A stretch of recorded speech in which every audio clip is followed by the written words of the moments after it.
Well, it's been a while, it's safe to say, but I'm back.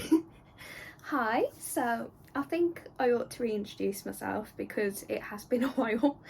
So last time I made videos on this channel, I went by Emma or Ezra, but my name is Billi-Rose, and welcome back, or welcome, to Broken Poetry Corner.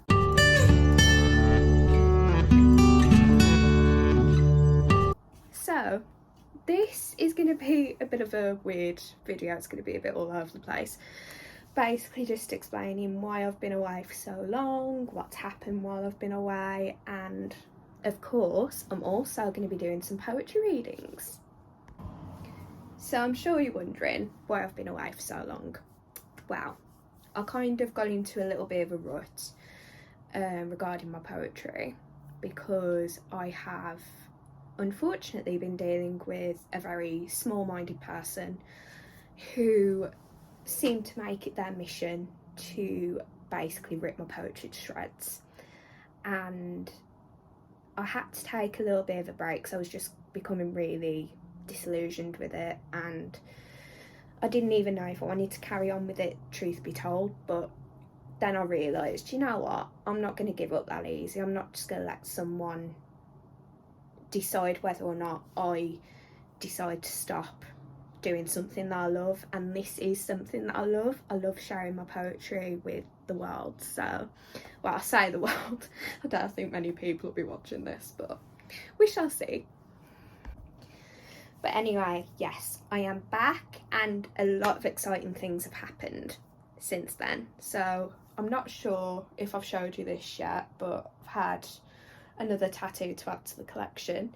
What else happened? Oh yeah, been to Comic-Con. That's the main thing. Really exciting.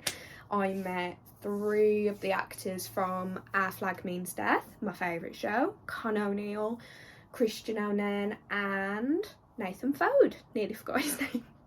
Sorry, Nathan. Had pictures with them with my besties, and we just had the best few days in London ever. Went to see Maya Hawke in London before that, but most excitingly, I got 2 of my poems published, just grabbing the book, in my uni's anthology. Woohoo! So that was definitely something I didn't anticipate happening, especially with how disillusioned I was getting with my poems and stuff. But as I said, I just decided I wasn't going to let that person make the decision for me. So I'm back and I'm here to stay. So I had 2 poems published in this anthology. The one is called Transanimation, which depicts the journey of coming out as non-binary with me, but also I want other people to be able to see themselves in it as well. And also the other one is called Behind the Closet Door. It's alright, I'm really rusty with how to make these videos, so, but yeah, I've got 2 poems. So I think I'm going to start with Transanimation because it's the one that means the most to me. As always, I don't know if because it's been that long, but if you remember, I always put pictures of the poems in my videos so that everyone can follow along and enjoy the video while I'm doing the voiceovers. So without further ado, I'm going to read Transanimation, and I hope you enjoy it. Transanimation. I knew this flesh wasn't mine when I came screaming into this life, embalmed by expectations, betrayed by biology. I'm not their daughter, but I'm not their son. Men are born to play football, women born to play with makeup. Men don't cry, women cry too much. Male, female, male, female. How can I identify with vague, faceless diagrams on every damn toilet door? How can I identify with what the patriarchy wants from me? I'm not their daughter, but I'm not their son. There are 2 growths burdening my chest. I dream of bleeding them from existence so I can finally begin to breathe. 2 dead names are eviscerated by the daggers from their eyes, but finally my transanimation is almost complete. My name is Billi-Rose, and I'm no one's daughter and no one's son. Behind the closet door. Narrowing walls, a locking door, darkness. The air is stolen from my broken lungs as I try to scream for help, as I try to make her hear me, but it's already far too late. Entombed by discarded dresses and suffocated by her kisses lingering on my skin like perfume, I can hear her despair begin to bloom and consume her. It's all my fault. I can see her through a crack in the door, in this facade I put on for no one but myself. Her sapphire eyes glint in the dim light of what remains of the day. Brunette ringlets slick with gel cascade down her back like the tears falling down her cheeks. No way out. I try to confess my secret, but these hands of mine clamp my mouth, smothering my words. She's losing her patience. She's turning her back on me. I'm sorry. She deserves to be free, not to be burdened by the secret I'm forced to keep behind the closet door. Goodbye. Okay, and that was my readings of Transanimation and Behind the Closet Door. So, first of all, I hope that you enjoyed them. If not, that's totally fine as well. My poetry isn't for everyone, as I've learned from this certain small-minded person. But I'm going to talk a little bit about them right now for you. I'm going to talk about transanimation first. So, as I mentioned, this was written about my journey of coming out as non-binary.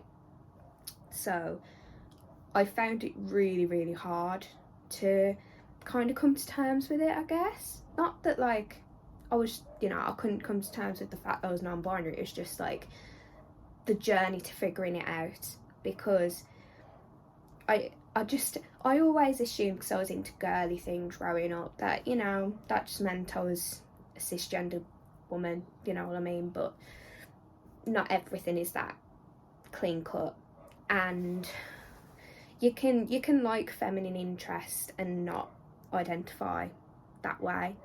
And I finally became comfortable enough in myself to come to that conclusion, and I decided I didn't want to hide anymore, and I wrote that poem. Not even intending really to get it published in this anthology, but it was just a plus that it managed to get in there, and it was kind of a public coming out for me. When I read it at the anthology night, my besties, bless them guys, if you're watching this, I love ya. They documented it for me, and yeah, it helped me come out to the rest of my family who didn't already know, my friends, who have all been really accepting and amazing about it. I just wanted to write it as well, not just for me, but for anyone else who feels that kind of way. Like, I always want people to be able to see themselves in my poetry. Like, I want them to be able to come into, watch these videos, and they'll see a poem and they'll be like, you know what, that's kind of how I feel actually. And like, I just want my poems to be inclusive and universal for everybody, basically. So let me just grab the books. I've already tell you what guys, my memory is absolutely shocking. Right, here we go, got it finally. So I'm not their daughter, but I'm not their son, that little reoccurring thing. I wanted to use that because I wanted to symbolise like how I didn't feel like I wasn't a daughter, but I wasn't a son, I'm just a person. And I hope that came across quite effectively. I wanted to kind of put as well some of like the stereotypes that society kind of depicts quite often, like men are born to play football, women are born to play with makeup, men don't cry, women cry too much.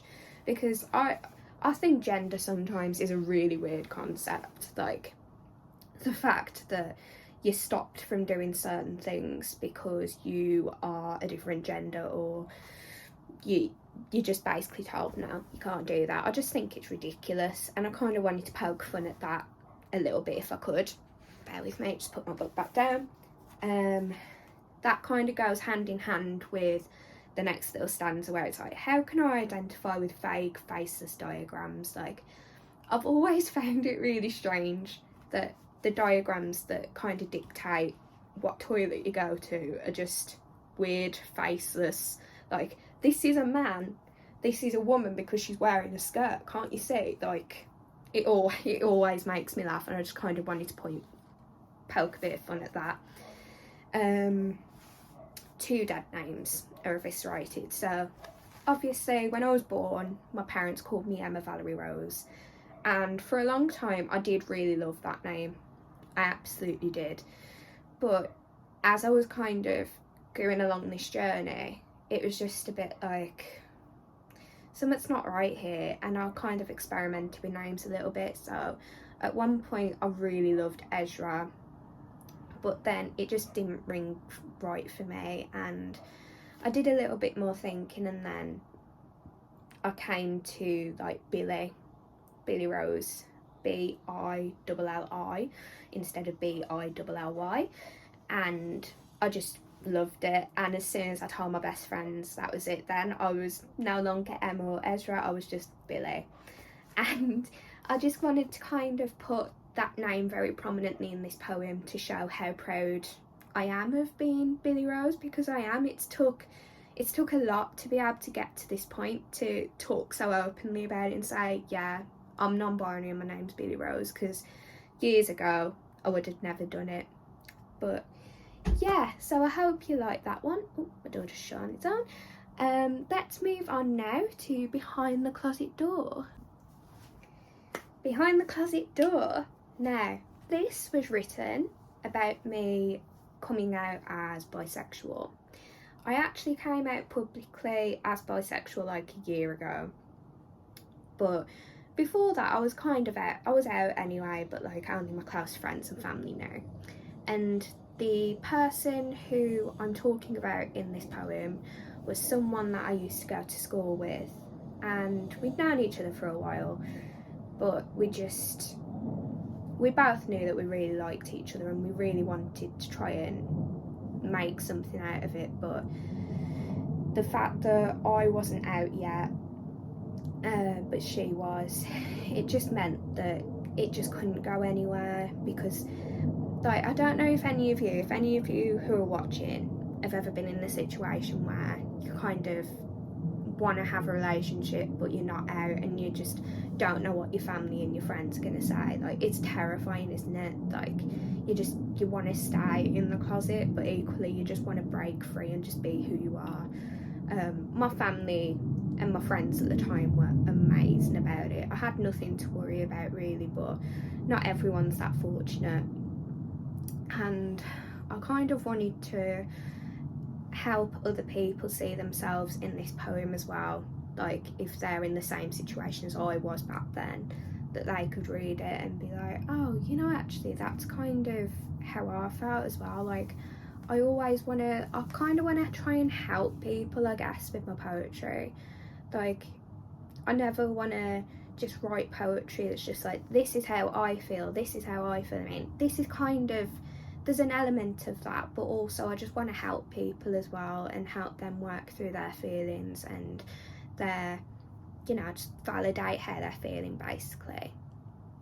And I never expected this one to get published with transanimation in the anthology, but with it being Pride Month, I just thought, why not just put it all out there, unburden myself finally, and I can just be finally authentically me. And yeah, that's what I did, and it ended up being quite popular. Well, popular, but like, people had a good reaction to it. They received it well.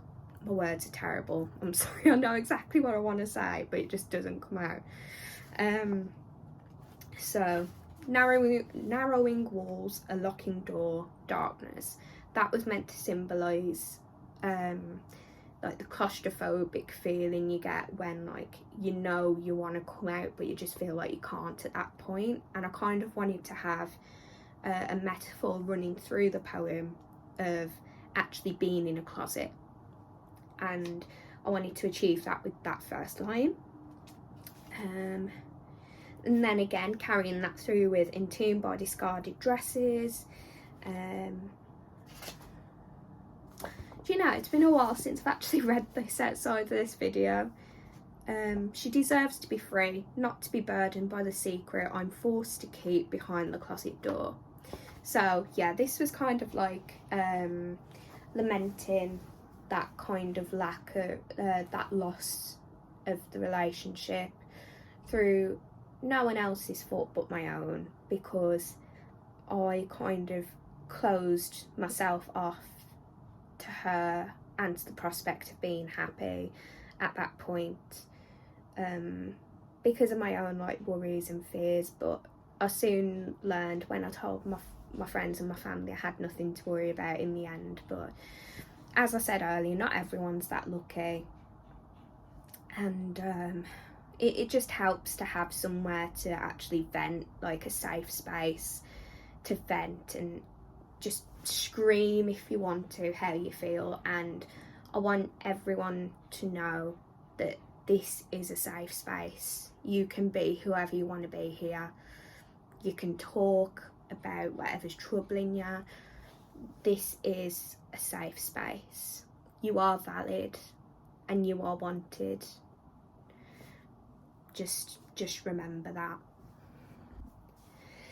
Okay, I know that was very rambly and I'm running out of breath because honest to God, I talk way too much. I have serious mouth to mouth.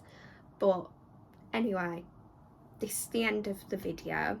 I really hope that you guys liked the poems. Even if you didn't, that's absolutely fine. Just like, if you take something away from it, then that's brilliant. Like, let me know down in the comments what you think. If you want to see more poetry videos from me, then don't forget to hit that subscribe button and also hit the bell so you don't miss any future videos from me. But until then, I will see you guys next time.